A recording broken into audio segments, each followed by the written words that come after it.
A questão: filosofia em ação. A questão hoje vai ser ciência, tecnologia e valores. Na história Alice no País das Maravilhas, de Lewis Carroll, a gente tem um diálogo bem interessante. E nesse diálogo temos um gato dialogando com Alice.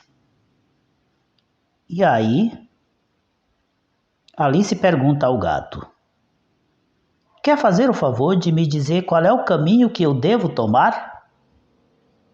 O gato responde: isso depende muito do lugar para onde você quer ir.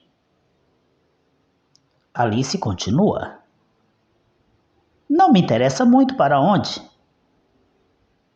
O gato então diz: não tem importância, então, o caminho que você tomar. Contanto que chegue a algum lugar, falou Alice. O gato disse: ah, disso pode ter certeza. Este diálogo nos põe a questão do caminho para onde nós queremos ir. Aqui nós estamos falando de ciência. E a ciência é um encaminhamento da humanidade. A ciência encaminha a humanidade para um determinado patamar, para um determinado jeito de ser, de pensar, de aceitar as certezas. Como a ciência faz isso? Qual é o caminho que a ciência percorre?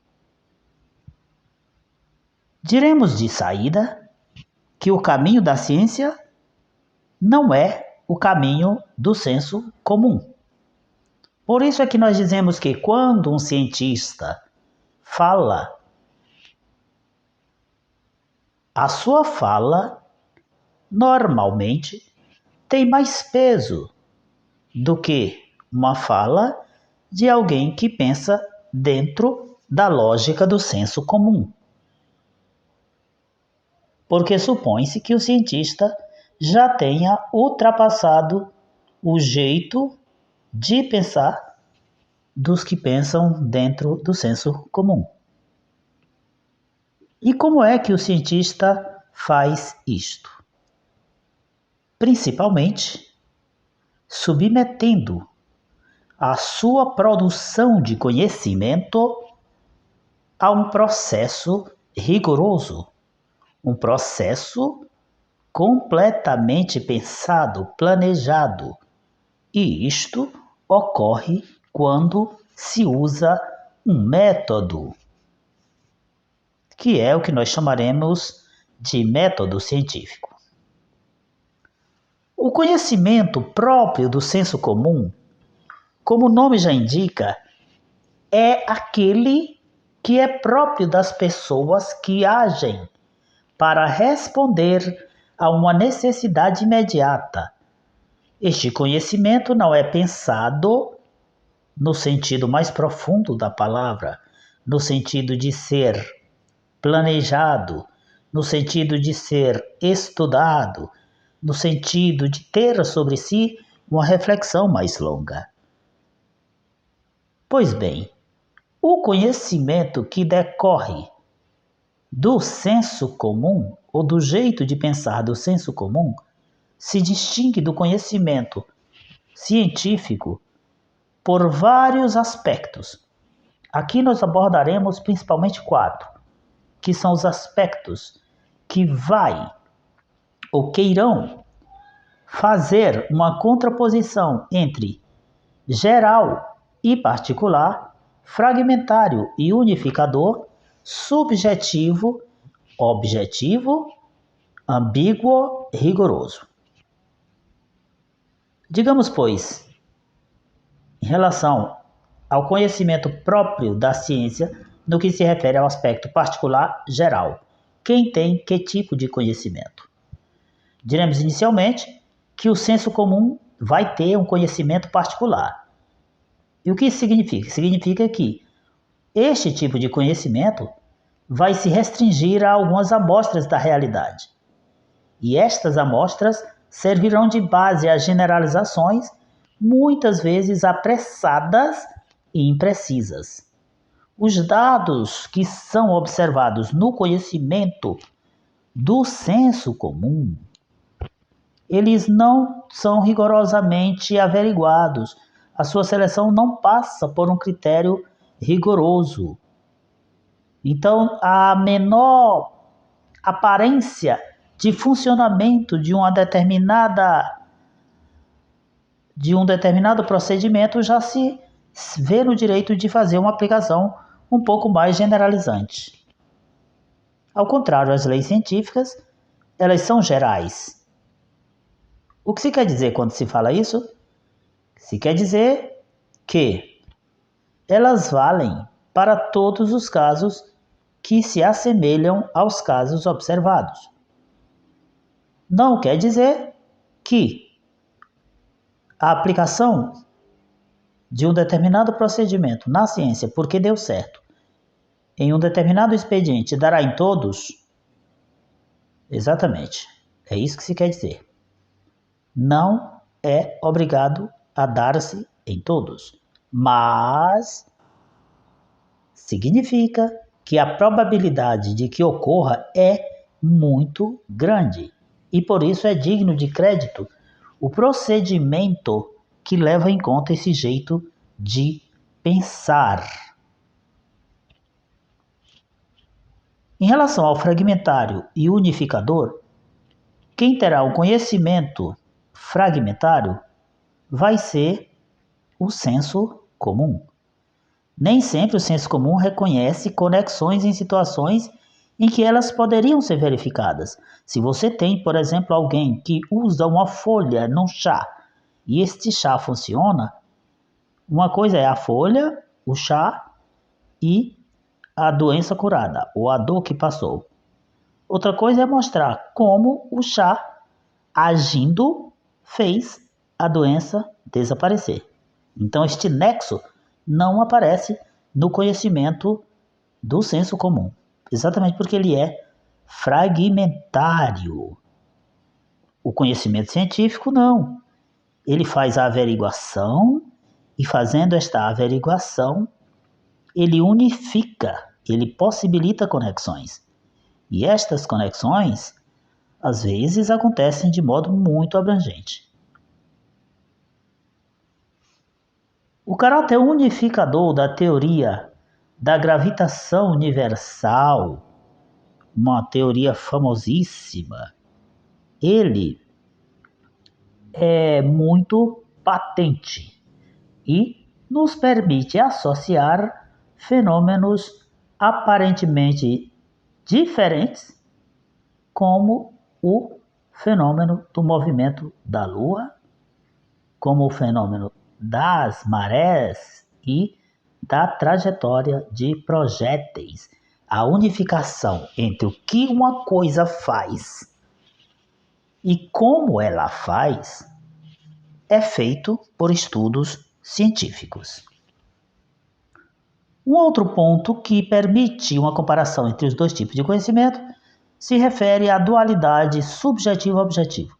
O senso comum produz um conhecimento que é marcadamente subjetivo. O que indica isso? Indica que ele depende do ponto de vista individual e pessoal da pessoa que faz o procedimento. Então, quando isto acontece, a gente vai ter a pessoa pondo o seu ponto de vista na pesquisa. E, pondo este ponto de vista, esta pesquisa poderá ser condicionada por sentimentos e por afirmações arbitrárias. É o tipo da situação que vocês veem muito quando veem pessoas dizerem: ah, isso aí é desse jeito. Eu sinto que é desse jeito. Então ela põe o sentimento dela como uma prova de que aquilo é daquele jeito. O conhecimento da ciência é um conhecimento que, mesmo não sendo completamente objetivo, mas ele aspira à objetividade. Ele chama a objetividade. Ele quer, de todos os modos, ser objetivo. E isto quer dizer que ele pretende ser um conhecimento imparcial, pretende não depender de preferências individuais. Portanto, o que é independente do que eu ache, independente do que eu goste que seja.